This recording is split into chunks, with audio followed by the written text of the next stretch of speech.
अशा सिनारिओमध्ये ना आपण कोणाकडनं तरी दूध घेतो. समजा आपण पुण्यात राहतोय आता इथे आणि आपल्या घरी सकाळी सकाळी कोणीतरी दूध घेऊन येते. तर आता इमॅजिन करा, आता आपण कॉलेज विलेजमुळे बाहेरच असतो, सुट्टीच्या दिवशीच फक्त घरी असतो, ठीक आहे. आपल्याला काही माहीतच नाही की किती वाजता कोणी दूधवाले येते, कामवाल्या काकू किती वाजता येते वगैरे वगैरे, काहीच माहीत नाही. त्या दिवशी नेमकं सुट्टीचा दिवस, दिवाळीचे दिवस आहेत, तुम्ही घरीच आहेत, ठीक आहे. सकाळी सकाळी 9:30-10 वाजले, तुम्ही उठून मस्त टी व्ही बघतायत, काहीतरी सॉन्ग लावले दिवाळीला, मस्त एन्जॉय. तेवढ्या त्यांना बेल वाजते. आई म्हणते, बाळा बघ रे ते दूध घेत आले, दूधवाले काकाच आले असे, कारण घरच्यांना बरोबर टाईम माहिती असतो की ह्या गोष्टी होऊ शकतात. मग आपण तिथं गेलो, दरवाजा उघडला. आता आपण फोनमध्ये बिझी होतो, आपण दरवाजा उघडला, दरवाजा उघडून त्यांच्याकडे आपण बघितलं, ते बोलले काय, आपण बोललो काय, ठीक आहे असो. तर आपण त्या काकांकडे बघितलं, ते बोलले काय, ते बोलले की दूध घ्यायचे, भांडं घेऊन ये. मग आपण आई काहीतरी किचनमध्ये काम करत होतो किंवा आता आई बाहेर गेले कुठेतरी असं कन्सिडर करा. आपण किचनमध्ये गेलो, आपल्याला माहीतच नाही दूध कुठल्या पातेल्यात घेतलं जातं. आपण घेतली वाटी घेऊन गेलो त्यांच्यासमोर आणि त्यांना म्हणलं, तर तो येडाय का रे, आपल्याकडे बघितलं. त्याला आपण म्हणणार, तू येडाय का, एवढंच दूध पाहिजे आज, असं असं आपण म्हणू शकतो. आता तुम्ही मला सांगा, आपल्याला एवढं नक्की कळतं की ज्या टाईपचा डेटा येतोय ना त्या टाईपचं कंटेनर नेणे गरजेचं असतं, बरोबर की नाही. मग आता आपण त्यांच्यासमोर गेलो. आता समजा असं सिनरिओ आहे की घरचे सगळे बाहेर गेले आणि आईने आपल्याला सांगितलं की दूधवाले काका येतील तेव्हा तू दूध वगैरे घेऊन ठेव. सगळे बाहेर गेले, आपण एकटंच घरात आहोत. आता दूध दिवसभर ते घरचे कोणी येणार नाही, तर दूध साठवून तरी काय करायचं. दूधवाले काका आले, ते दरवाजा उघडला, आपण ते बोले दूध द्यायचे.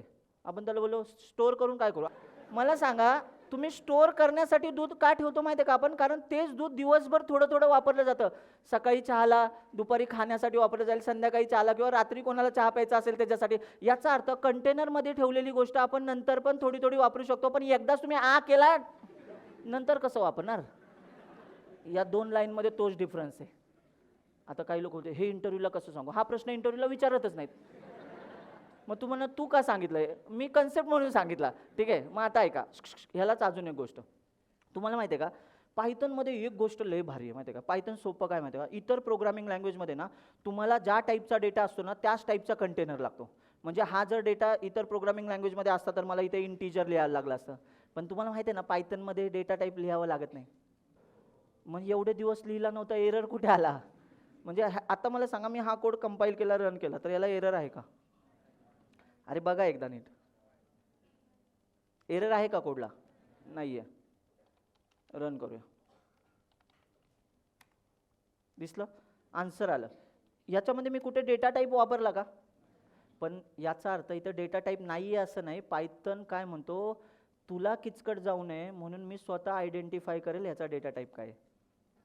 मग तुम्ही म्हणा चायला ही पहिली लँग्वेज आहे जी आपल्या बाजूने विचार करते. नोटीस करा, बाकीच्या प्रोग्रामिंग लँग्वेजमध्ये तुम्हाला आधी माहिती लागतं की इंटिजर, फ्लोट वगैरे काय काय गोष्टी आहेत. पण आता मग एक मजा करूया का आपण, ह्याला आपल्याला हे कळलं की आपण व्हेरिएबल कधी लिहितो, जर आपल्याला ती व्हॅल्यू परत परत वापरायची असेल तर ती व्हेरिएबल लिहिलं जातं. जर ती व्हॅल्यू आपल्याला परत नको आहे, नंतर नाही वापरायची, तर तुम्ही डायरेक्टली तिला असा डेटा म्हणून लिहू शकता. स्टोअर करायची गरज आहे का. मग मला सांगाल, कंटेनर तेव्हाच पिक्चरमध्ये येतो जेव्हा ते व्हेरिएबल आपल्याला अख्ख्या प्रोग्राममध्ये वापरायचं असतं, तेव्हा आपण त्याला कंटेनर लावतो. मग कंटेनरलाच काय म्हणतात, व्हेरिएबल असं म्हणतात किंवा आयडेंटिफायर असं म्हणतात. लक्षात राहील का शब्द.